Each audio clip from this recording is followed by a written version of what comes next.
Praise the Lord. ഒരു പ്രാവശ്യം കൂടെ കർത്താവിനെ സ്തുതിപ്പാനായിട്ട് തന്ന അവസരത്തിനായിട്ട് ദൈവത്തിന് നന്ദി പറയുന്നു. എൻ്റെ ഹസ്ബൻഡ് പറഞ്ഞതുപോലെ ഞങ്ങളുടെ യാത്രയിലൊക്കെ ദൈവം സഹായിച്ചു. പ്രാർത്ഥിച്ച എല്ലാവർക്കും ഒത്തിരി നന്ദിയുണ്ട്. ദൈവത്തിൻ്റെ കരുണയ്ക്കായിട്ട് സ്തോത്രം. ഈ ദിവസങ്ങളിൽ നമ്മൾ കഴിഞ്ഞ ആഴ്ച വരെ 1 കൊരിന്ത്യർ ലേഖനത്തിൽ നിന്നായിരുന്നല്ലോ നോക്കിക്കൊണ്ടിരുന്നത്. 1 കൊരിന്ത്യർ 13-ാം അധ്യായം വരെ നമ്മൾ നോക്കാനായിട്ടും വായിക്കാനായിട്ടും ശ്രദ്ധിപ്പാനായിട്ട് സാധിച്ചു. ഈ 7 ആഴ്ചകളിൽ നമ്മൾ യേശു പറഞ്ഞ ഞാനാകുന്നു എന്ന് പറഞ്ഞ ആ ഭാഗങ്ങളെടുത്ത് ചിന്തിക്കാനായിട്ട് ആഗ്രഹിക്കുന്നു. യേശു പറഞ്ഞു, I am the bread of life. അങ്ങനെ ചില കാര്യങ്ങൾ പറഞ്ഞിട്ടുണ്ടല്ലോ. അത് ആസ്പദമാക്കി ഈ ദിവസങ്ങളിൽ ചിന്തിക്കാനായിട്ട് ആഗ്രഹിക്കുന്നു. നമുക്കെല്ലാവർക്കും ഇന്ന് നമ്മൾ ചിന്തിക്കുന്നത് I am the bread of life. ഞാൻ ജീവൻ്റെ അപ്പമാകുന്നു. മലയാളികൾക്ക് പ്രത്യേകിച്ച് അപ്പം വലിയ ഇഷ്ടമാണ് അല്ലേ? വെള്ളയപ്പം, പാലപ്പം ഒക്കെ വളരെ ഇഷ്ടമാണ്. ഇംഗ്ലീഷിൽ ബ്രെഡ് എന്നാണ്. നമുക്ക് പലർക്കും ബ്രെഡ് ഇഷ്ടമാണ്. എളുപ്പമുള്ള ബ്രേക്ക്ഫാസ്റ്റാണ് ബ്രെഡ്.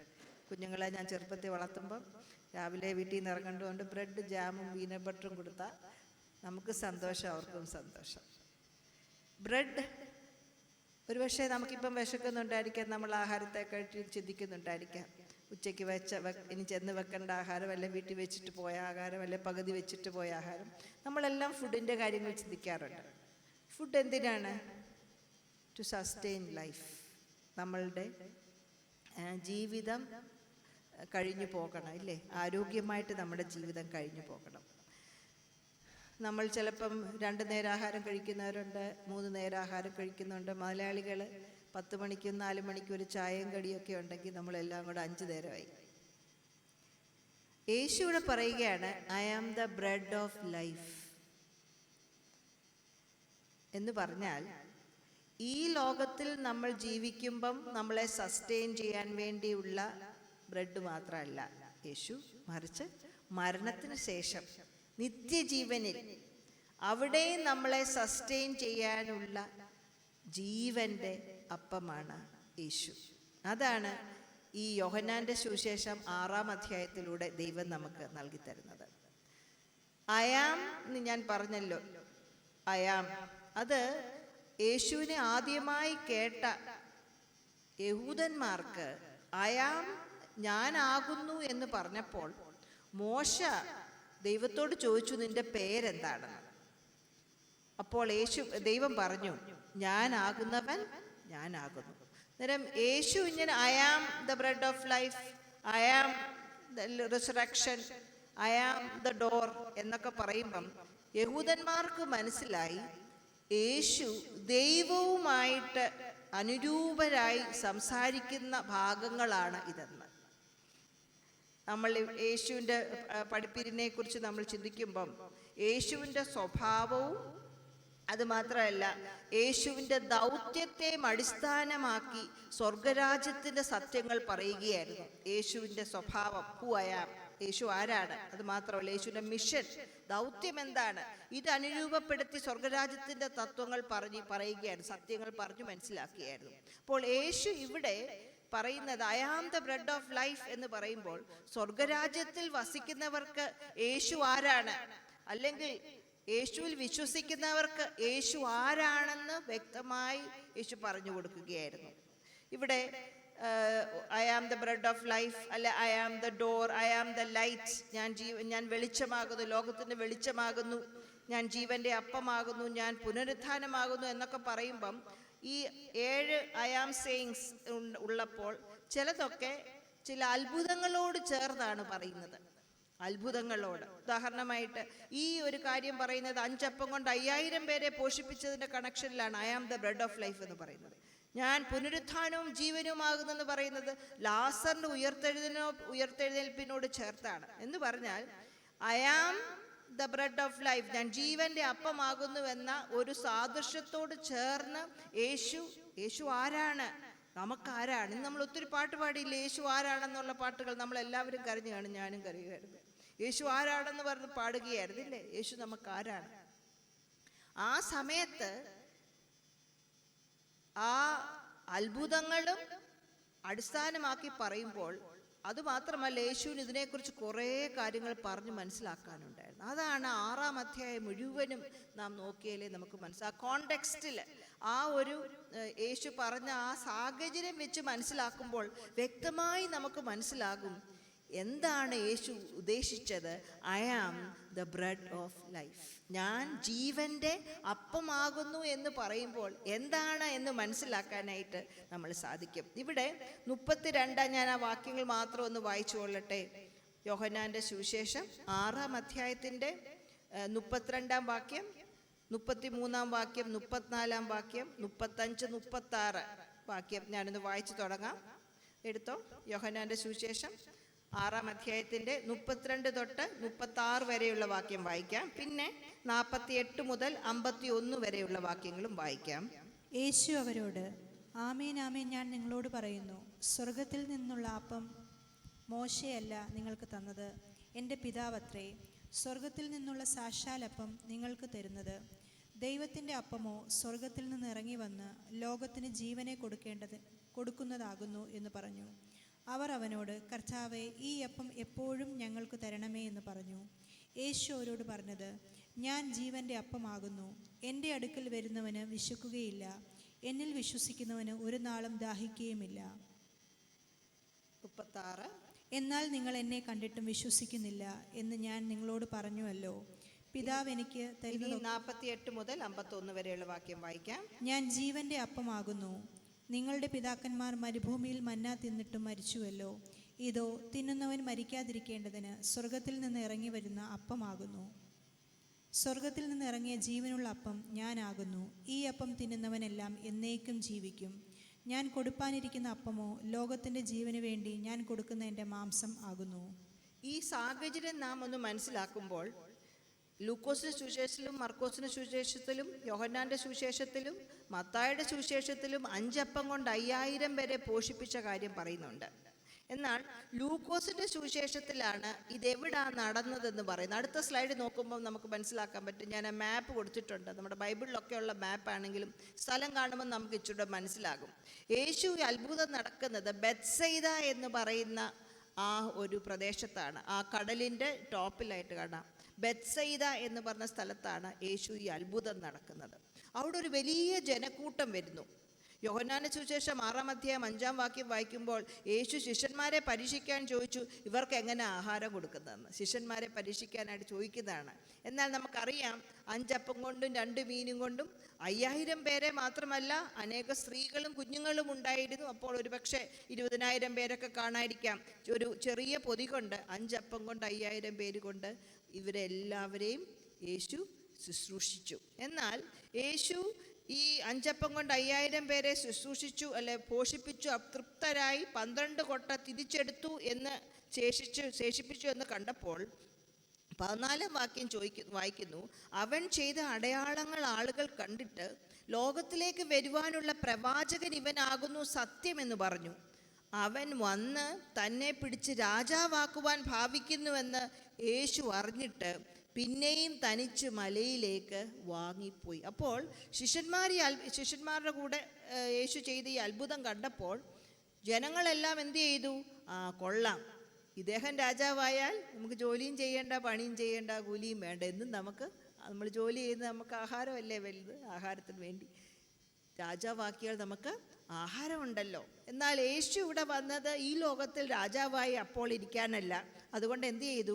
ശിഷ്യന്മാരെ പറഞ്ഞു വിട്ട ശേഷം യേശു മലയിലേക്ക് പോയി. അത് നമ്മൾ മത്തായിയുടെ സുവിശേഷത്തിൽ വായിക്കുന്നത് യേശു ശിഷ്യന്മാരെ നിർബന്ധിച്ച് പറഞ്ഞു വിടുകയായിരുന്നു. നിങ്ങൾ അക്കരയ്ക്ക് എന്ന് പറഞ്ഞു വിടുകയായിരുന്നു. അവർ പോയത് കബർനഹൂമിലോട്ടാണെന്ന് നമുക്ക് പുറകാലെ വായിക്കുമ്പോൾ നമുക്ക് മനസ്സിലാവും. അവരെ ബോട്ടിൽ കയറ്റി കബർനഹൂമിലോട്ട് അവർ പോവുകയാണ്. യേശു എന്താണെന്ന് അറിയാമോ? മത്തായി സുവിശേഷം നമ്മൾ 14-ാം അധ്യായത്തിൽ വായിക്കുന്നത് യേശു മലയിൽ പോയത് പ്രാർത്ഥിക്കാനായിരുന്നു. തനിച്ച് പ്രാർത്ഥിക്കാൻ. നമുക്കെല്ലാവരും കൂടെ കൂടുമ്പോൾ എനിക്ക് സന്തോഷം, എല്ലാവരും കൂടിയിരുന്ന് പ്രാർത്ഥിക്കാൻ. എന്നാൽ തനിച്ച് പിതാവുമായിട്ട് സമയം ചെലവഴിക്കുന്ന ഒരു സ്വഭാവം യേശുവിനുണ്ടായിരുന്നു. ആ ഒരു സമയം കഴിഞ്ഞ ശേഷമാണ് ഈ യേശു ദൈവവുമായിട്ട് തനിച്ച് സമയം ചെലവഴിച്ച ശേഷമാണ് വെള്ളത്തിൻ്റെ മേൽ നടക്കുന്നത്. ബോട്ടിൽ പോകുന്ന സമയത്ത് നമുക്കറിയാം വലിയ കാറ്റുണ്ടായി. യേശു എന്ത് ചെയ്തു? ബോട്ടിലോട്ട് വെള്ളത്തിന്മീതെ നടന്ന് ചെല്ലുന്നു. പക്ഷെങ്കിൽ ഈ ജനങ്ങൾ പിറ്റേ ദിവസമായപ്പോൾ നമ്മൾ വായിക്കുന്നുണ്ട് ഇവിടെ, പിറ്റേന്നാൾ 22-ാം അധ്യായത്തെ 6-ന്റെ വാക്യം നമ്മൾ നോക്കുമ്പോൾ, പിറ്റേന്നാൾ കടൽക്കരെ നിന്ന പുരുഷാരം ഒരു പടക് കണ്ടു. അപ്പോൾ അവർ മനസ്സിലായി യേശു കൂടെ പോയിട്ടില്ല. പക്ഷെ അക്കരയ്ക്ക് എന്ത് ചെയ്തു? ഒരു പടകേ കിടപ്പുള്ളൂ. എന്നർത്ഥം എന്താണ്? ശിഷ്യന്മാർ മാത്രമേ ഇവിടെ ഉള്ളൂ, യേശു ഇവിടെ ഇല്ല എന്ന് മനസ്സിലായി. പക്ഷെ യേശു ഉണ്ടെങ്കിൽ മാത്രമേ അവർക്ക് ആഹാരം കിട്ടുകയുള്ളൂ. അതുകൊണ്ട് അവരെന്ത് ചെയ്തു? യേശുവിനെ അന്വേഷിച്ച് പലയിടത്ത് പോകുന്നതായിട്ട് നമ്മൾ കാണുന്നുണ്ട്. തിബെരിയോസിലോട്ട് പോയി, അവിടെയും കണ്ടില്ല. നമുക്ക് തിബെരിയോസ് എന്ന് പറഞ്ഞ മാപ്പിനകത്തുണ്ട്, അത് അവിടെയും കണ്ടില്ല. അതിനുശേഷം എന്ത് ചെയ്തു? അവർ കബർന്നഹൂമിൽ വന്നപ്പോൾ യേശുവിനെ അവർ കണ്ടപ്പോൾ 25-ാം വാക്യം, 6-ന്റെ വാക്യത്തിൽ, കടൽക്കരെ അവനെ കണ്ടെത്തിയപ്പോൾ റബി, നീ എപ്പോൾ ഇവിടെ വന്നു എന്ന് ചോദിച്ചു. യേശുവിനോട് ചോദിക്കുകയാണ്, ഗുരുവേ, അങ്ങ് എപ്പോഴാണ് ഇവിടെ വന്നത്? നമുക്കൊന്ന് ചിന്തിക്കാം. Why did they search for Jesus? യേശുവിനെ എന്തിനാണ് ഇവർ അന്വേഷിച്ചത്? നമ്മൾ എന്തിനാണ് യേശുവിനെ അന്വേഷിക്കുന്നത്? നമ്മുടെ കാര്യങ്ങളൊക്കെ നടക്കണം, അല്ലേ? ഇവരെന്തിനാണ് യേശുവിനെ അന്വേഷിച്ചത്? ആഹാരത്തിനാണോ? സൗഖ്യത്തിനാണോ? അതോ യേശുവിൽ നിന്ന് വചനങ്ങൾ കേൾക്കാനാണോ?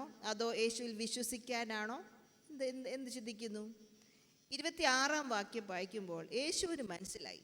യേശു പറയുന്നു, അതിനേശു, ആമേൻ ആമേൻ ഞാൻ നിങ്ങളോട് പറയുന്നു, നിങ്ങൾ അടയാളം കണ്ടതുകൊണ്ടല്ല, അപ്പം തിന്ന് തൃപ്തരായതുകൊണ്ടത്രേ എന്നെ അന്വേഷിക്കുന്നത്. അത്ഭുതങ്ങളും അടയാളങ്ങളും ബൈബിളിൽ പറയുന്നു യേശു ചെയ്തെന്ന്. അത്ഭുതങ്ങളെന്ന് പറയുമ്പോൾ യേശുവിൻ്റെ ശക്തിയെ, ദൈവത്തിൻ്റെ ശക്തിയെ പ്രകടിപ്പിക്കുന്നതാണ്. എന്നാൽ അടയാളം എന്ന് പറയുമ്പോൾ യേശു ആരാണെന്ന്, ദൈവം ആരാണെന്ന് മറ്റുള്ളവർക്ക് മനസ്സിലാകുന്നതാണ് അടയാളം. അടയാളം കണ്ടതുകൊണ്ടല്ല പറയുകയാണ്. പക്ഷേ നിങ്ങൾ അന്വേഷിക്കുന്നത് എന്തുകൊണ്ടാണ്? നിങ്ങളുടെ വയറ് ആഹാരം കഴിച്ച് തൃപ്തരായി, അതുകൊണ്ടാണ് നിങ്ങൾ എന്നെ അന്വേഷിക്കുന്നത്. യേശു ആരാണെന്ന് മനസ്സിലാക്കാനോ, യേശുവിൻ്റെ വചനങ്ങൾ കേൾക്കാനോ, യേശുവിൽ വിശ്വസിക്കാനോ അല്ല, മറിച്ച് ആഹാരം, ഉപജീവനം, ആഹാരം കഴിയണം. സ്തോത്രം. അപ്പോൾ യേശു പറയുന്നു 27-ാം വാക്യത്തിൽ, ഒന്ന് വായിക്കാമോ? 27 മുതൽ 29 വരെയുള്ള വാക്യങ്ങൾ. 27 മുതൽ 29 വരെയുള്ള വാക്യങ്ങൾ. നശിച്ചു പോകുന്ന ആഹാരത്തിനായിട്ടല്ല, നിത്യജീവങ്കിലേക്ക് നിലനിൽക്കുന്ന ആഹാരത്തിനായിട്ട് തന്നെ പ്രവർത്തിപ്പിൻ. അത് മനുഷ്യപുത്രൻ നിങ്ങൾക്ക് തരും. അവനെ പിതാവായ ദൈവം മുദ്രയിട്ടിരിക്കുന്നു എന്ന് ഉത്തരം പറഞ്ഞു. അവർ അവനോട്, ദൈവത്തിന് പ്രസാദമുള്ള പ്രവൃത്തികളെ പ്രവർത്തിക്കേണ്ടതിന് ഞങ്ങൾ എന്ത് ചെയ്യണമെന്ന് ചോദിച്ചു. യേശു അവരോട്, ദൈവത്തിന് പ്രസാദമുള്ള പ്രവൃത്തി അവൻ അയച്ചവനിൽ നിങ്ങൾ വിശ്വസിക്കുന്നത് അത്രേ എന്ന് ഉത്തരം പറഞ്ഞു. ഇവിടെ യേശു പറയുന്നില്ല നിങ്ങൾ അധ്വാനിക്കരുത്, ആഹാരത്തിന് വേണ്ടി അധ്വാനിക്കരുത് എന്ന് പറഞ്ഞില്ല, മറിച്ച് നശിച്ചു പോകുന്ന ആഹാരത്തിനായിട്ട് നമ്മൾ അധ്വാനിക്കരുത് എന്നാണ് പറയുന്നത്. അപ്പോൾ പിന്നെ പറയുന്നു, നിത്യജീവനിലേക്ക് നിലനിൽക്കുന്ന ആഹാരത്തിനായി തന്നെ പ്രവർത്തിപ്പീൻ, അത് മനുഷ്യപുത്രൻ നിങ്ങൾക്ക് തരും. അവനെ പിതാവായ ദൈവം മുദ്രയിട്ടിരിക്കുന്നല്ലോ. അപ്പോൾ യേശു, ഈ കേൾക്കുന്ന ജനം, ധാരാളം ജനം യേശുവിനെ അന്വേഷിച്ച് വന്നിരിക്കുകയാണ്. അപ്പോൾ അവരുടെ ശ്രദ്ധ ഈ ആഹാരത്തിൽ നിന്ന് മാറ്റി യേശുവിങ്കിലേക്ക് കൊണ്ടിരിക്കുകയാണ്. ആഹാരത്തിൽ നിന്ന് മാറ്റി യേശുവിങ്കിലേക്ക്. അതുമാത്രമല്ല, ആഹാരത്തിൽ നിന്ന് മാറ്റി അത്ഭുതങ്ങൾ ചെയ്യുന്ന, അടയാളങ്ങൾ ചെയ്യുന്ന, അവർക്ക് ആഹാരം നൽകുന്ന ദൈവത്തിങ്കലേക്ക്, ഗിവർ ഓഫ് ദ ഗിഫ്റ്റ്. അന്നേരം ഗിഫ്റ്റിൽ നിന്ന് മാറ്റി യേശുവിലോട്ട്, ഗിഫ്റ്റിൽ നിന്ന് മാറ്റി, അല്ലെ ആഹാരത്തിൽ നിന്ന് മാറ്റി ആഹാരം തരുന്ന, നമുക്ക് നല്ല ദാനങ്ങൾ തരുന്ന പിതാവിങ്കലേക്ക്. യേശുവിനെ ഇവിടെ അയച്ചതാരാണ്? പിതാവാണ്. ആ പിതാവിങ്കലേക്ക് ശ്രദ്ധ തിരിക്കാനായിട്ട് ഈ യേശു ആഗ്രഹിക്കുന്നു. ഇവിടെ യേശു താഴോട്ട് വരുമ്പം ഈ അപ്പം, നശിക്കുന്ന അപ്പം, നശിക്കാത്തപ്പം, നിത്യജീവങ്ങളിലേക്കുള്ള അപ്പം എന്ന് പറയുന്നത് അവർ രാവിലെ ഉണ്ടാക്കുന്ന അപ്പത്തിൻ്റെ കാര്യമല്ല, അല്ല കഴിക്കുന്ന അപ്പത്തിൻ്റെ കാര്യമല്ല, മറിച്ച് ഒരു പേഴ്സണാണ്, അതൊരു വ്യക്തിയാണ്, അത് യേശുവാണ്. നിത്യജീവനിലേക്കുള്ള അപ്പം എന്ന് പറയുന്നത് അത് യേശുവാണ് എന്ന് അവർക്ക് യേശു മനസ്സിലാക്കാനായിട്ട് ചിന്തിക്കുകയാണ്. നമ്മൾ ആവർത്തന പുസ്തകം 8-ാം അധ്യായത്തിൻ്റെ 3-ാം വാക്യത്തിൽ ഇങ്ങനെ വായിക്കുന്നുണ്ട്. ഞാൻ വായിക്കാം. അവൻ നിന്നെ താഴ്ത്തുകയും നിന്നെ വിശപ്പിക്കുകയും മനുഷ്യൻ അപ്പം കൊണ്ട് മാത്രമല്ല യഹോവയുടെ വായിൽ നിന്ന് പുറപ്പെടുന്ന സകല വചനം കൊണ്ടും ജീവിക്കുന്നു എന്ന് നിന്നെ ഗ്രഹിപ്പിക്കേണ്ടതിന് നീയും നിന്റെ പിതാക്കന്മാരും അറിഞ്ഞിട്ടില്ലാത്ത മന്ന കൊണ്ട് നിന്നെ പോഷിപ്പിച്ചു. അപ്പോൾ പഴയ നിയമത്തിലെ കാര്യമാണ് ഞാനിത് വായിച്ചത്. പിതാക്കന്മാർ അറിഞ്ഞിട്ടില്ലാത്ത, കഴിച്ചിട്ടില്ലാത്ത, അധ്വാനിക്കാത്ത മന്ന കൊണ്ട് ദൈവം അവരെ പോഷിപ്പിച്ചു. അപ്പോൾ ആഹാരത്തിൽ നിന്ന് ശ്രദ്ധ മാറ്റി ദൈവത്തിങ്കലേക്ക്, ആഹാരത്തിൽ നിന്ന് ശ്രദ്ധ മാറ്റി നമുക്ക് നല്ല ദാനങ്ങൾ തരുന്ന ദൈവത്തിങ്കലേക്ക് ശ്രദ്ധ തിരിക്കാനായിട്ട് യേശു പറയുകയാണ്. അപ്പോൾ 28-ാം അധ്യായത്തിൽ ഇവർ ചോദിക്കുന്നു, ഞങ്ങൾ എന്ത് ചെയ്യണം, എന്ത് പ്രവൃത്തി ചെയ്യണം, ദൈവത്തിന് പ്രസാദമുള്ള പ്രവൃത്തികളെ പ്രവർത്തിക്കേണ്ടതിന് ഞങ്ങൾ എന്ത് ചെയ്യണം എന്നുള്ള ചോദ്യം വരികയാണ്. അപ്പോൾ ഇവിടെ ബ്രെഡ്, ആഹാരം എന്ന് പറയുമ്പോൾ പഴയ നിയമത്തിൽ തോറ 5 പുസ്തകങ്ങൾ അല്ലെങ്കിൽ ദൈവത്തിൻ്റെ ന്യായപ്രമാണം. അപ്പോൾ ന്യായപ്രമാണം അനുസരിക്കണം, അവിടെ പ്രവൃത്തിയാണ് വലുത്. എന്നാൽ ഇവിടെ യേശു പറയുന്നു, എന്താണ് നിങ്ങളുടെ പ്രവൃത്തി? യേശുവിൽ വിശ്വസിക്കുക. അപ്പോൾ അവരുടെ ഓൺ എഫേർട്ട്, അവരുടെ ഓൺ ശ്രമത്തിൽ നിന്ന് ശ്രദ്ധ മാറ്റുകയാണ്. എങ്ങോട്ട്? വിശ്വാസത്തിലോട്ട്. പ്രവർത്തിക്കാനാണോ എളുപ്പം, വിശ്വസിക്കാനാണോ എളുപ്പം? നമ്മുടെ വീട്ടിൽ എന്തെങ്കിലും ഒരു പരിപാടി വരുമ്പോഴത്തേക്ക്, എന്തെങ്കിലും ഒരു പ്രയാസം വരുമ്പോൾ നമ്മൾ ഓടി നടക്കില്ലേ? എല്ലാവരെയും ഫോൺ വിളിക്കും. അവസാനം നമ്മൾ എന്ത് ചെയ്യും? ഒന്നും നടന്നില്ലെന്ന് പറയുമ്പം മുട്ടുകുത്തി അവിടെ പ്രാർത്ഥിക്കും. നമുക്ക് എല്ലാം മനുഷ്യ സഹജമായിട്ടുള്ള കാര്യമാണ് ഓടി നടന്ന കാര്യങ്ങൾ ചെയ്യുക എന്നുള്ളത്. പക്ഷെ യേശു പറയുവാണ്, പ്രവൃത്തിയല്ല മറിച്ച് എന്താണ്? വിശ്വാസം. പ്രവൃത്തിയല്ല മറിച്ച് വിശ്വാസം. അപ്പോൾ എന്തിനാണ് ഇവർ യേശുവിനെ അന്വേഷിച്ചു വന്നത്? ആഹാരത്തിന് വേണ്ടിയായിരുന്നു. എന്നാൽ യേശുവിൻ്റെ ശ്രമം എന്താണ്? ആഹാരത്തിൽ നിന്ന് ശ്രദ്ധ മാറ്റി ദൈവത്തിങ്കലേക്ക്, യേശുവിങ്കലേക്ക്, പ്രവർത്തനത്തിൽ നിന്ന് ശ്രദ്ധ മാറ്റി വിശ്വാസത്തിലോട്ട്. ഞാനുൾപ്പെടെ പറയുകയാണ്, വിശ്വസിക്കാൻ ഭയങ്കര പ്രയാസമാണ്. നമ്മൾ എന്തെങ്കിലും ഒരു കാലിന് വേദന വന്നാൽ പെട്ടെന്ന് നമ്മൾ വൊളീനി എവിടെയാണെന്നാണ് നോക്കുന്നില്ലേ? അല്ലെ ഡെക്ലോഫിനാക്കോ ഒക്കെ പണ്ട് ഞങ്ങളുടെ വീട്ടിൽ ഒത്തിരി ഉണ്ടായിരുന്നു. അതാണ് നമ്മൾ ആദ്യം ശ്രദ്ധിക്കുന്നത്. എന്നാൽ ആദ്യം എൻ്റെ കൂട്ടു സഹോദരിയെ വിളിച്ചൊന്ന് പ്രാർത്ഥിക്കാം, എൻ്റെ കൂട്ടു സഹോദരനെ വിളിച്ചൊന്ന് പ്രാർത്ഥിക്കാം. അത് നമുക്ക് രണ്ടാമതാ ചിന്ത വരുന്നത്. പ്രവർത്തനത്തിൽ നിന്ന് യേശു ആഗ്രഹിക്കുന്നത് വിശ്വാസത്തിലോട്ട്. സ്തോത്രം. എങ്ങനെ നമുക്ക് യേശുവിൽ വിശ്വസിക്കാനായിട്ട് സാധിക്കും? യോഹന്നാന്റെ സുവിശേഷം 6:30 വരെയുള്ള വാക്യങ്ങളിലാണ് അത് നമ്മൾ മനസ്സിലാക്കുന്നത്. എങ്ങനെ യേശുവിൽ വിശ്വസിക്കാനായിട്ട് സാധിക്കും? സ്തോത്രം. ഒന്ന് വായിക്കാം. അവർ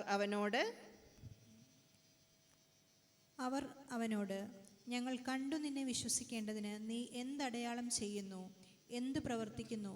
നമ്മുടെ പിതാക്കന്മാർ മരുഭൂമിയിൽ മന്ന തിന്നു, അവർക്ക് തിന്നുവാൻ സ്വർഗത്തിൽ നിന്ന് അപ്പം കൊടുത്തു എന്ന് എഴുതിയിരിക്കുന്നുവല്ലോ എന്ന് പറഞ്ഞു. ഓക്കെ, ഇവിടെ യേശു പറയുകയാണ്, പിതാക്കന്മാർക്ക് ദൈവം നേരത്തെ ഒരടയാളം കൊടുത്തു. നമുക്ക് പുറകാലെ നമുക്കിത് ഈ അധ്യായത്തിൽ തന്നെ 51-ാം വാക്യം വരെ വായിക്കുമ്പോൾ ഇത് വ്യക്തമായിട്ട് മനസ്സിലാക്കും. എന്നാൽ ഈ മന്ന കഴിച്ചവരെല്ലാം എന്ത് ചെയ്തു? അന്നേക്കുള്ള മന്നയെ ശേഖരിച്ച് വെച്ചുള്ളൂ. അഥവാ പിറ്റേ ദിവസത്തേക്ക് അത് ശേഖരിച്ച് വെച്ചിരുന്നെങ്കിൽ അത് അഴുക്കായി പോകുമായിരുന്നു, അത് ചീഞ്ഞു പോകുമായിരുന്നു. പിറ്റേ ദിവസവും എന്ത് ചെയ്യണം? ഈ ആഹാരം മന്ന പെറുക്കാനായിട്ട് അവർക്ക് പോകണം. അതുമാത്രമല്ല, ഈ മന്ന കഴിച്ചവരെല്ലാം എന്ത് ചെയ്തു? എല്ലാവരും മരിച്ചുപോയി. ആരും ജീവിച്ചില്ല, എല്ലാവരും മരിച്ചുപോയി. എന്നാൽ പറയുന്നു 34-ാം വാക്യത്തിൽ, കർത്താവേ ഈ അപ്പം എപ്പോഴും ഞങ്ങൾക്ക് തരണമേ എന്ന് പറഞ്ഞാൽ, യേശു തരുന്ന അപ്പത്തെക്കുറിച്ച് പറഞ്ഞപ്പോൾ ഈ ജനം അവരോട് പറയുകയാണ്, എപ്പോഴും കർത്താവേ ഈ അപ്പം ഞങ്ങൾക്ക് തരണമേ. അപ്പോഴാണ് 35-ാം വാക്യത്തിൽ യേശു വ്യക്തമായി പറയുന്നു, യേശു അവരോട്, ഞാൻ ജീവൻ്റെ അപ്പമാകുന്നു, എൻ്റെ അടുക്കൽ വരുന്നവന് വിശക്കുകയില്ല, എന്നിൽ വിശ്വസിക്കുന്നവന് ഒരു നാളും ദാഹിക്കുകയില്ല. അപ്പോൾ ഇതിൻ്റെ സാഹചര്യം മനസ്സിലായല്ലോ. അവർ ചോദിക്കുകയാണ്, കർത്താവേ, ഈ അപ്പം എനിക്ക് നൽകിത്തരണമേ. അപ്പോൾ യേശു പറഞ്ഞു, ഞാൻ തന്നെയാണ് ഈ ജീവൻ്റെ അപ്പം. ഒരിക്കലും ദാഹിക്കാത്ത, ഒരിക്കലും വിശക്കാത്ത ഒരു ജീവൻ്റെ അപ്പമാണ് ഞാൻ എന്ന് പറയുന്നു. ഇനിയും നമുക്ക് താഴോട്ട് നോക്കുമ്പം 35-ാം വാക്യത്തിൽ നമ്മൾ വായിച്ചല്ലോ. ഇനിയും 48-ാം വാക്യത്തിൽ പറയുന്നു, ഞാൻ ജീവൻ്റെ അപ്പമാണ്. 51-ാം വാക്യത്തിൽ നമ്മൾ കേട്ടല്ലോ, സ്വർഗത്തിൽ നിന്ന് ഇറങ്ങിയ ജീവനുള്ള അപ്പം ഞാനാകുന്നു. അത് മാത്രമല്ല, ഈ അപ്പം തിന്നുന്നവനെല്ലാം എന്നേക്കും ജീവിക്കും. ഞാൻ കൊടുപ്പാനിരിക്കുന്ന അപ്പമോ ലോകത്തിൻ്റെ ജീവന് വേണ്ടി ഞാൻ കൊടുക്കുന്ന എൻ്റെ മാംസമാകുന്നു. അപ്പോൾ ഈ അധ്യായത്തിൽ ഈ ഒരു പ്രത്യേക 30 തൊട്ട് 51 വരെയുള്ള വാക്യത്തിൽ പലാവർത്തി യേശു പറയുകയാണ്, ഞാൻ അപ്പമാണ്, ഞാൻ ജീവൻ്റെ അപ്പമാണ്, ഞാൻ സ്വർഗത്തിൽ നിന്ന് ഇറങ്ങി വന്ന അപ്പമാണ്, ലോകത്തിൻ്റെ രക്ഷയ്ക്കായുള്ള അപ്പമാണ് ഞാൻ. ഇത് പറയുന്നത് യേശുവിൻ്റെ മരണത്തെക്കുറിച്ചാണ്. നമുക്കറിയാമല്ലോ, തിരുവത്താഴ സമയത്ത് യേശു അപ്പം അപ്പർ റൂമിൽ, മാളികാമുറിയിൽ യേശു ബ്രെഡ് അപ്പം എടുത്തിട്ട് പറഞ്ഞു, ഇത് എൻ്റെ ശരീരം. വീഞ്ഞെടുത്തിട്ട് പറഞ്ഞു, ഇതെൻ്റെ വീഞ്ഞ്, ഇതെൻ്റെ രക്തം, നിങ്ങൾക്കായി ചൊരിയപ്പെടാൻ പോകുന്ന എൻ്റെ രക്തം. യേശു ഇത് മനസ്സിലാക്കിയിട്ടാണ് പറയുന്നത്, ഞാൻ ജീവൻ്റെ അപ്പമാണ്. ഇവിടെ ശിഷ്യന്മാർക്കും മറ്റെല്ലാവർക്കും മോശ വലിയ വ്യക്തിയാണ്, ന്യായപ്രമാണം കൊടുത്ത വ്യക്തി. അതുമാത്രമല്ല, ഇസ്രായേൽ മക്കളെ മിസ്രൈമിൽ നിന്ന് പുറപ്പെടുവിച്ച വ്യക്തി, മന്ന കൊടുത്ത വ്യക്തി. വളരെ കാര്യമായിട്ടാണ് മോശയെക്കുറിച്ച് ഇവർക്ക് പറയാനുള്ളത്. എന്നാൽ യേശു ഇവിടെയും ശ്രദ്ധിക്കുന്നത് എന്താണ്? അവരുടെ ശ്രദ്ധ മോശയിൽ നിന്ന് മാറ്റി യേശുവിലേക്ക് കൊണ്ടുവരാൻ. മോശ കൊടുത്ത മന്നായ്ക്ക് പകരം യേശു കൊടുക്കുന്ന ജീവൻ്റെ അപ്പത്തിലോട്ട് വരാൻ, യേശു കൊടുക്കുന്ന ജീവൻ്റെ അപ്പത്തിലോട്ട് വരുവാൻ. അതുമാത്രമല്ല, മന്നായിൽ നിന്ന് ശ്രദ്ധ തിരിച്ച് നിത്യജീവിങ്കലേക്ക് എന്ന് പറഞ്ഞാൽ, ഈ ലോകത്തിൽ കഴിച്ചു നാളെ ഫ്രിഡ്ജ് വെച്ചില്ലെങ്കിൽ നാളെ അഴുക്കാകുന്ന, അല്ലെങ്കിൽ ഒരാഴ്ച ഫ്രിഡ്ജ് വെച്ചാൽ പൂക്കുന്ന ആഹാരമല്ല, മറിച്ച് നിത്യജീവനിലോട്ട് യേശു ശ്രദ്ധ തിരിക്കാനായിട്ട് ശ്രമിക്കുകയാണ്. സ്തോത്രം. അപ്പോൾ എങ്ങനെയാണ് വിശ്വസിക്കുന്നത്? അടയാളം കണ്ടിട്ടാണോ വിശ്വസിക്കുന്നത്? അല്ല, ബ്ലൈൻഡ് ഫെയ്ത്ത്. 40-ാം വാക്യം, പുത്രനെ നോക്കിക്കൊണ്ട് അവനിൽ വിശ്വസിക്കുന്ന ഏവനും നിത്യജീവൻ ഉണ്ടാകുന്നാകുന്നു എൻ്റെ പിതാവിൻ്റെ ഇഷ്ടം. പുത്രനെ നോക്കി വിശ്വസിക്കുക. കർത്താവേ, നീ എനിക്കെല്ലാം നൽകി തരുമല്ലോ. ഈ ലോകത്തിലേക്കുള്ളത് മാത്രമല്ല, വരുവാനുള്ള ലോകത്തിലേക്കുള്ളതും നീ കരുതിയിട്ടുണ്ടല്ലോ. സ്തോത്രം. നമുക്കറിയാമല്ലോ, പുറപ്പാട് പുസ്തകം 20-ാം അധ്യായത്തിൽ നമ്മൾ വായിക്കുന്നുണ്ട്, ദൈവത്തെ ബഹുമാനിക്കുന്ന, ദൈവത്തെ സേവിക്കുന്ന, ദൈവത്തെ ആരാധിക്കുന്നവരുടെ 1000 തലമുറ വരെയുള്ള അനുഗ്രഹങ്ങൾ ദൈവത്തിൻ്റെ സ്റ്റോർ ഹൗസിലുണ്ട്. അടുത്ത തലമുറ നമ്മൾ കണ്ടിട്ടുണ്ടോ? ഞാൻ കണ്ടു, ചിലരൊക്കെ കണ്ടു. അതിൻ്റെ അടുത്ത തലമുറയെ കാണുമോ? നമുക്കറിയില്ല അത്രയും നാൾ നമ്മൾ ജീവിക്കുമോയെന്ന്. അവരുടെ പേരുമെല്ലാം നമുക്കറിയാമോ? നമ്മൾ പറയുന്ന പേരൊന്നും അല്ലായിരിക്കും ഒരു 50 വർഷം കഴിയുമ്പോഴത്തേക്ക്. പണ്ട് ഓർമ്മയില്ല, ഒരു ബിബിൻ, സുബിൻ, അങ്ങനെ കുറേ പേര്, അതൊക്കെ മാറി ഇപ്പം വേറെ പേരുകളായില്ലേ. 50 വർഷം കഴിയുമ്പം വേറെ പേരുകളായിരിക്കാം. ഇതിൻ്റെ പേരുകൾ പോലും നമുക്കറിയില്ല. പക്ഷെങ്കിൽ ദൈവം അവരെ എല്ലാം കണ്ടിട്ടുണ്ട്. കാരണം എന്താണ്? ദൈവത്തെ ആരാധിക്കുന്ന ഒരു മാതാവ്, ഒരു പിതാവ്, ഒരു ചെറുപ്പക്കാരൻ, ഒരു ചെറുപ്പക്കാരി ഉള്ളത് കൊണ്ട് അവരുടെ 1000 തലമുറ വരെയുള്ളത് ദൈവം ഓൾറെഡി കണ്ട് അവർക്ക് വേണ്ടിയുള്ളതെല്ലാം ക്രമീകരിച്ച് വെച്ചിരിക്കുകയാണ്. അതുകൊണ്ട് മന്നായിൽ നിന്ന് ശ്രദ്ധ മാറ്റി എന്താണ്? നിത്യജീവനിലേക്ക് നമ്മൾ ശ്രദ്ധിക്കണം. നിത്യജീവനിലേക്ക്. 40-ാം വാക്യം ഒന്നുകൂടെ വായിക്കട്ടെ. പുത്രനെ നോക്കിക്കൊണ്ട് അവനിൽ വിശ്വസിക്കുന്ന ഏവനും നിത്യജീവൻ ഉണ്ടാകുന്നു എൻ്റെ പിതാവിൻ്റെ ഇഷ്ടം. അപ്പോൾ എന്താണ്? യേശുവിനെ നോക്കുക, വിശ്വസിക്കുക. വചനം എന്ത് പറയുന്നു?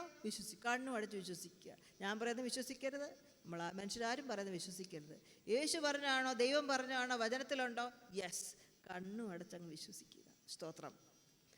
എന്നാൽ നമുക്ക് നോക്കാം, എന്തായിരുന്നു അവരുടെ റെസ്പോൺസ്?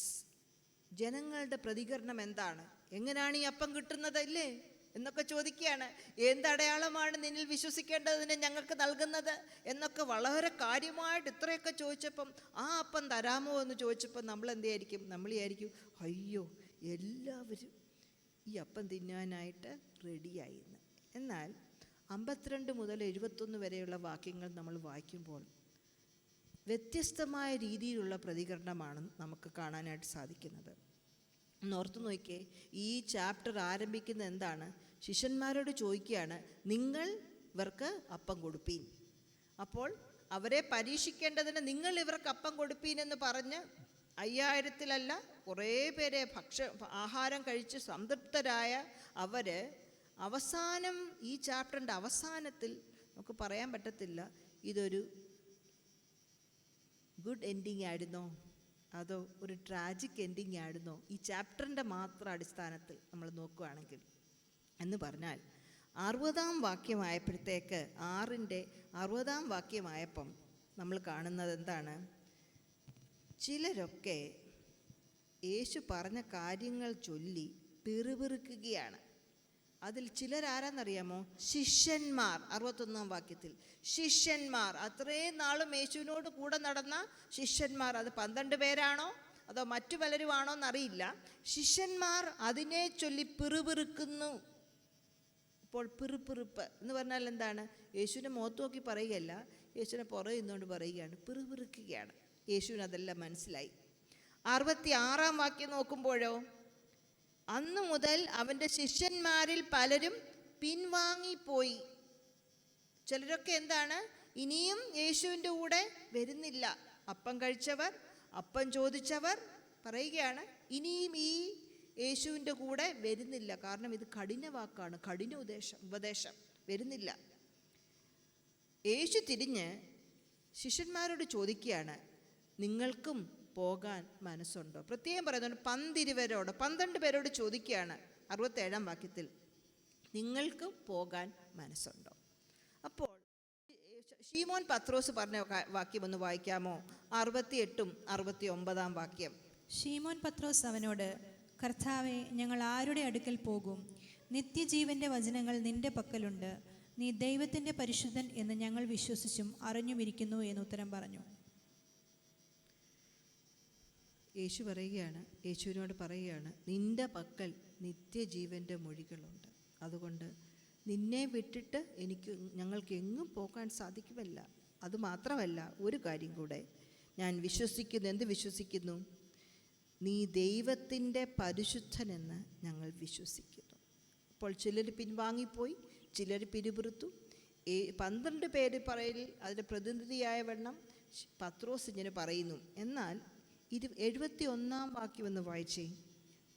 അവൻ 12 ഒരുവൻ എങ്കിലും അവനെ കാണിച്ചു കൊടുപ്പാനുള്ളവനായിരുന്നു. അപ്പോൾ ഒരു പക്ഷേ ഈ സമയം മുതലായിരിക്കാം യൂദായിക്ക് യേശുവിനെ കാണിച്ചു കൊടുക്കണം, ഇങ്ങനെ പോയാൽ ശരിയാകത്തില്ല, കാണിച്ചു കൊടുക്കണം എന്നുള്ള ചിന്ത വന്നു തുടങ്ങിക്കാണുമായിരിക്കാം. വ്യത്യസ്തമായ പ്രതികരണങ്ങളാണ് യേശുവിൻ്റെ ഒരേ സന്ദേശം കേട്ട ആയിരക്കണക്കിന് ആൾക്കാർക്ക് ഉണ്ടായത്. സ്തോത്രം. നമ്മുടെ ജീവിതത്തിലോട്ട് നമുക്ക് നോക്കാം.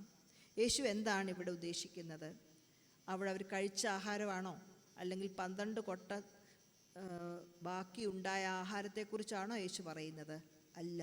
യേശു പറയുന്നത് യേശു നൽകുന്ന ആഹാരം, യേശു എന്ന ആഹാരം, നിത്യജീവങ്ങളിലേക്കുള്ള ആഹാരം, അതിനെ കഴിച്ചാൽ വിശക്കാത്ത, കഴിച്ചാൽ ദാഹിക്കാത്ത ആഹാരം. ശരിക്കും ദൈവം നമ്മളുടെ ഫിസിക്കൽ ആഹാരത്തെക്കുറിച്ച് ദൈവം കൺസേൺഡ് ആണോ? ആർക്കെങ്കിലും പ്രാർത്ഥിച്ച് ആഹാരം ലഭിച്ചിട്ടുണ്ടോ? പ്രാർത്ഥിച്ച് പട്ടിണി കിടക്കാതെ കിടന്നിട്ടുണ്ടോ?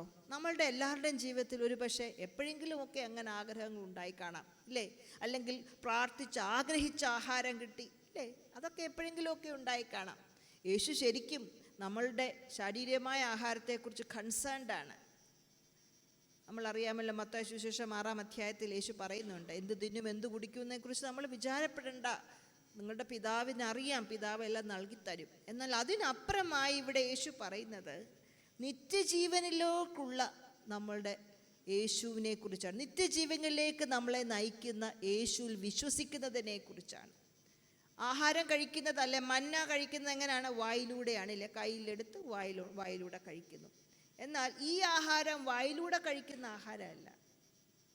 നമ്മളുടെ ഈ ശരീരത്തിന് കാണാൻ പറ്റും, നടക്കാൻ പറ്റും, കേൾക്കാൻ പറ്റും. അതേപോലെ തന്നെ നമ്മുടെ അന്തരാത്മാവിലൊരു കണ്ണുണ്ട് കേട്ടോ. നമ്മുടെ അന്തരാത്മാവിലൊരു ചെവിയുണ്ട്. ഇതാണ് വിശ്വാസമെന്ന് പറയുന്നത്. വിശ്വാസത്തിൻ്റെ കണ്ണുകൊണ്ട് നമുക്ക് കാണാം, വിശ്വാസത്തിൻ്റെ കാതുകൊണ്ട് നമുക്ക് കേൾക്കാം, വിശ്വാസത്തിൻ്റെ കാലുകൊണ്ട് നമുക്ക് നടക്കാം. ഇതാണ് അന്തരാത്മാവിലുള്ള നിത്യജീവനിലേക്ക് നടത്തുന്ന വിശ്വാസം. അന്തരാത്മാവിലുള്ള നിത്യജീവനിലേക്ക് നടത്തുന്ന വിശ്വാസം. നമ്മളുടെ ആഹാരം നമുക്ക് വയറ് നിറയ്ക്കും. വെള്ളം കുടിക്കുമ്പോൾ നമ്മളുടെ ദാഹമില്ലാതെയാകും, എന്നാൽ പിന്നെയും നമുക്ക് ദാഹിക്കും. എന്നാൽ നമ്മുടെ അന്തരാത്മാവിൽ ദൈവവുമായിട്ടുള്ള ബന്ധത്തിൽ, ഒരു ആഴമായ ബന്ധത്തിൽ, മറ്റാർക്കും മനസ്സിലാക്കാത്ത, മറ്റാർക്കും നമ്മളിൽ നിന്ന് തട്ടിക്കൊണ്ടു പോകാൻ കഴിയാത്ത ഈ ആഴമായ ബന്ധം എപ്പോഴാണ്? യേശുവിൽ വിശ്വസിക്കുമ്പോഴാണ് നമുക്കുണ്ടാകുന്നത്. നമുക്ക് ആഹാരം കഴിക്കാൻ വിശപ്പുള്ളതുപോലെ തന്നെ നമ്മളുടെ അന്തരാത്മാവിലും ഒരു വിശപ്പുണ്ട് കേട്ടോ. സോഷ്യൽ മീഡിയ തുറന്നാൽ, പത്രം വായിച്ചാൽ ഓരോരുത്തരുടെ വിശപ്പ് എന്താണെന്ന് നമുക്ക് മനസ്സിലാകും. നമ്മൾ ആരെയും ജഡ്ജ് ചെയ്യേണ്ട, നമുക്ക് നമ്മളെ തന്നെ ശ്രദ്ധിച്ചാൽ മതി. നമുക്ക് ചില ചോദ്യങ്ങൾ നമ്മളോട് തന്നെ ചോദിക്കണം. ഒന്നാമത്തെ ചോദ്യം, എൻ്റെ അന്തരാത്മാവ് എന്തിനാണ് വിശക്കുന്നത്? What does my soul long for or hunger for? എൻ്റെ വിശപ്പ്, എൻ്റെ അന്തരാത്മാവിലെ വിശപ്പ് എന്തിനായിട്ടാണ്? നമ്മൾ ഏതിലെങ്കിലും നമ്മുടെ അന്തരാത്മാവിൽ വിശപ്പോട് നോക്കിയാൽ that become our object of worship. അത് നമ്മളുടെ ഐഡലായി, നമ്മളുടെ ആരാധന വസ്തുവായി. കുട്ടികളായിക്കൊള്ളട്ടെ, ജോലി ആയിക്കൊള്ളട്ടെ, സൗന്ദര്യമായിക്കൊള്ളട്ടെ, പണമായിക്കൊള്ളട്ടെ, വസ്ത്രങ്ങളായിക്കൊള്ളട്ടെ, വീടായിക്കൊള്ളട്ടെ, ചെടിയായിക്കൊള്ളട്ടെ, അധികമായി അതിനെ ആഗ്രഹിക്കുമ്പോൾ അത് നമ്മുടെ ആരാധന വസ്തുവായി മാറുകയാണ്. What does my soul long for, hunger for? അടുത്ത ചോദ്യം നമ്മൾ ചോദിക്കേണ്ടത്, how do I see God in this hunger? എൻ്റെ അന്തരാത്മാവിലെ വിശപ്പിൽ ഞാൻ ദൈവത്തെ എങ്ങനെയാണ് കാണുന്നത്? ദൈവത്തിന് എന്തെങ്കിലും സ്ഥാനമുണ്ടോ അതിൽ? അതോ ദൈവത്തിൻ്റെ വ്യവസ്ഥ പ്രകാരമുള്ള ഒരു വിശപ്പാണോ? സ്തോത്രം. നമുക്കറിയാമല്ലോ, യേശുവിൻ്റെ പ്രാർത്ഥനയിൽ നമ്മളെ പ്രാർത്ഥിക്കാൻ പഠിപ്പിച്ചു, give us today our daily bread. അന്നുള്ള ആഹാരം ഞങ്ങൾക്ക് നൽകണമേ എന്ന് പറഞ്ഞാൽ നമ്മൾ രാവിലെ കഴിക്കുന്ന ആഹാരം മാത്രമല്ല, ഞാൻ വിശ്വസിക്കുന്നു നമ്മുടെ അന്തരാത്മാവിനെ തൃപ്തിപ്പെടുത്തുന്ന ആഹാരം. വയറ് നിറച്ചാലും നമ്മുടെ അന്തരാത്മാവ് തൃപ്തിപ്പെടാൻ സാധിക്കുകയില്ല. എന്നാൽ അന്തരാത്മാവ് തൃപ്തിപ്പെട്ടാൽ പട്ടിണിയും ഒരു സന്തോഷമാണ്. സ്തോത്രം. Where do we see God in that hunger? സ്തോത്രം. ആഹാരത്തിന് വേണ്ടിയുള്ള ആഗ്രഹം, അല്ലെങ്കിൽ ആത്മീയ ആഹാരത്തിന് വേണ്ടിയുള്ള ആഗ്രഹം സർവ്വസാധാരണമാണ് കേട്ടോ. നമ്മളുടെ ഇന്ത്യയിൽ അനേകം മുനിമാരൊക്കെ ദൈവത്തെ കാണാൻ വേണ്ടി പോയിട്ടുണ്ടല്ലേ. ദൈവത്തെ കാണാൻ അവരുടെ അന്തരാത്മാവിലുള്ള അവരുടെ ഒരു ആഗ്രഹമായിരുന്നു. സ്തോത്രം. നത്തിങ് റോങ്, അതിനൊരു തെറ്റില്ല. പക്ഷെങ്കിൽ when we don't place God in the picture, we will take wrong turns. പല റോഡിലോട്ട് നമ്മൾ പോകും.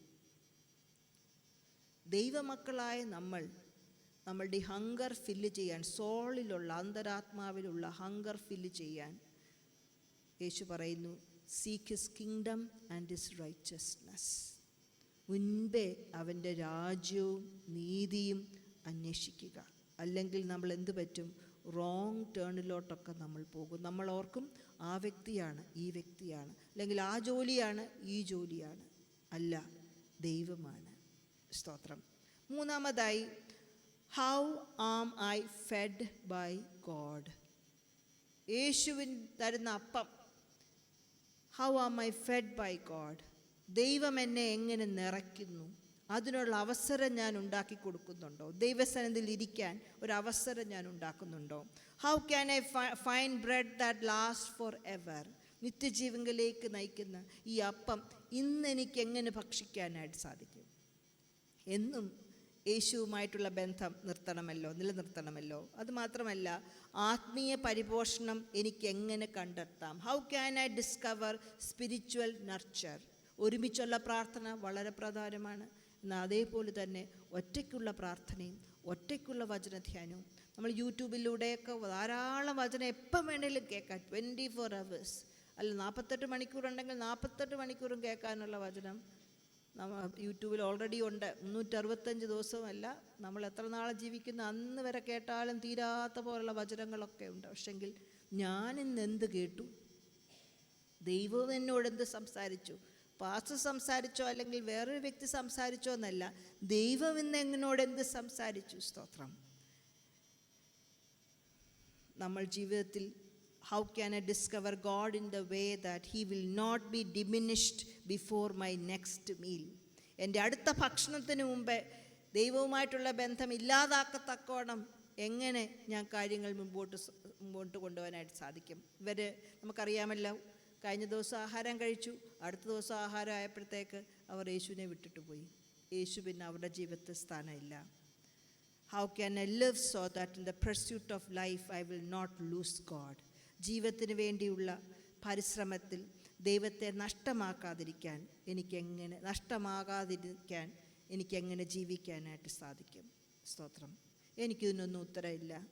എന്നാൽ ഒരു ഉത്തരം എനിക്കറിയാം. അത് കണ്ണുപൊട്ടനായ ബർത്തിമായസിൻ്റെ പ്രാർത്ഥനയാണ്.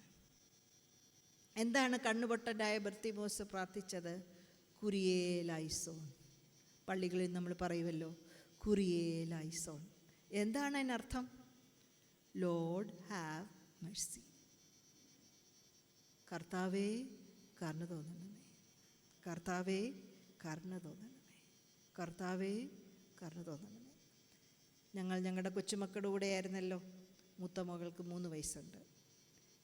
എൻ്റെ കൂടെ വിശ്രമിക്കാനായി വരുമ്പോൾ ഈ ഒരു വാക്യം ഞാൻ പിന്നെയും അവളെ കൊണ്ട് പറയിപ്പിക്കും. Lord have mercy on us. കർത്താവേ ഞങ്ങളോട് കരുണ തോന്നണമേ.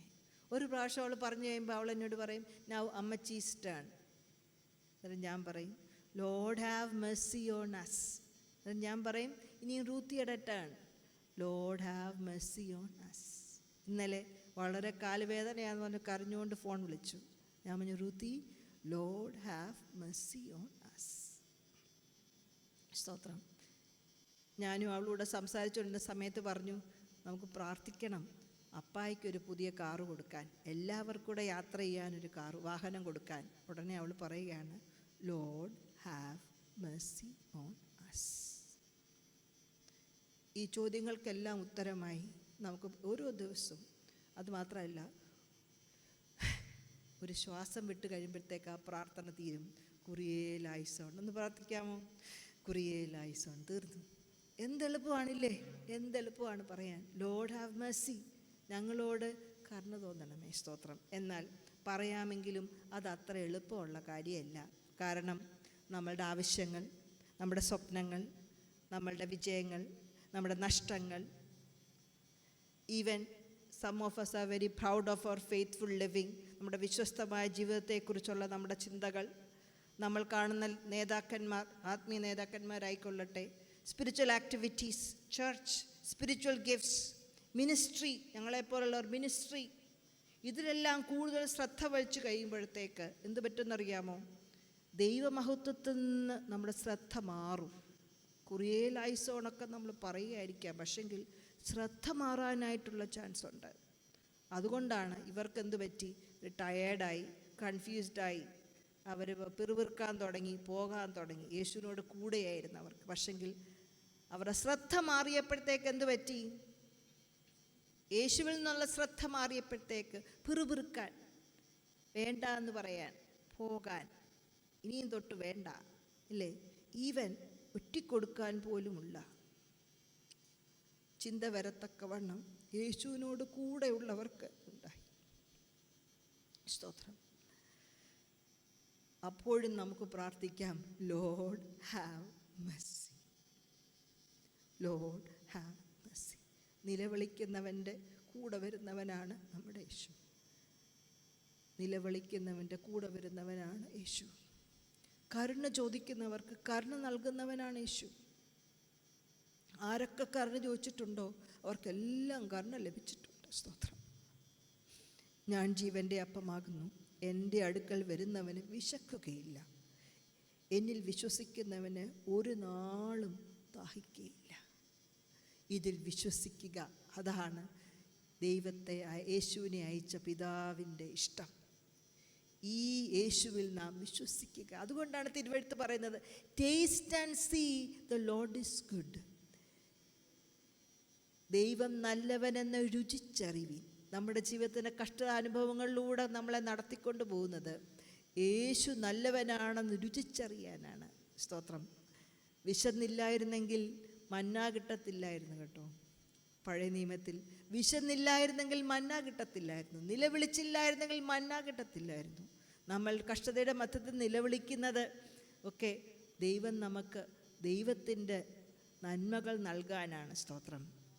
അതുകൊണ്ട് നമുക്ക് അപ്പോസ്തലനായ പത്രോസിനോട് ചേർന്ന് പറയാം, കർത്താവേ, ഞങ്ങൾ ആരുടെ അടുക്കൽ പോകും?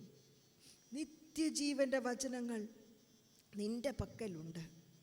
നീ ദൈവത്തിൻ്റെ പരിശുദ്ധനെന്ന് ഞങ്ങൾ വിശ്വസിച്ചും അറിഞ്ഞുമിരിക്കുന്നു. സ്തോത്രം. അതൊന്ന് can you put that in the സ്ക്രീനിലിടാമെങ്കിൽ നമുക്ക് ഒരുമിച്ച് അതൊന്ന് വായിക്കാം.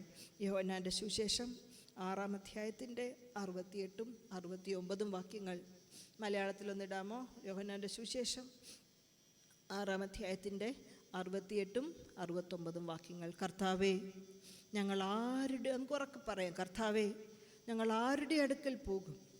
നിത്യജീവൻ്റെ വചനങ്ങൾ നിൻ്റെ പക്കലുണ്ട്. സ്തോത്രം. അടുത്ത വാക്യം,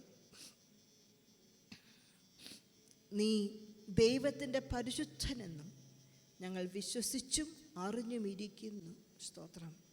യേശു ആരാണ്? യേശു ജീവൻ്റെ അപ്പമാണ്. ഈ ലോകത്തിലേക്കുള്ള വിശപ്പ് മാത്രമല്ല, മരണശേഷമുള്ള നമ്മളുടെ എല്ലാ കാര്യങ്ങളും നിവർത്തിച്ചു തരുന്ന ജീവൻ്റെ അപ്പം യേശു മാത്രമാണ്. സ്തോത്രം. സ്തോത്രം. ലോകത്തിൻ്റെ സ്നേഹം മാറും, മനുഷ്യരെല്ലാവരും മാറും, എന്നാൽ മാറാത്ത ഒരു വ്യക്തി മാത്രം. സ്തോത്രം. ഇന്ന് കൂടെയുള്ളവരെന്ന് പറയുമ്പോൾ നാളെ അവർ കൂടെ കാണണമെന്നില്ല. മനുഷ്യരല്ലേ, നമ്മളും അങ്ങനെയൊക്കെ തന്നെയല്ലേ. എന്നാൽ മാറാത്ത ഒരു ദൈവം, അവനെ നോക്കിയാണ് നാം പറയുന്നത്, നിത്യജീവൻ്റെ മൊഴികൾ നിന്നിലുണ്ടല്ലോ, നിന്നെ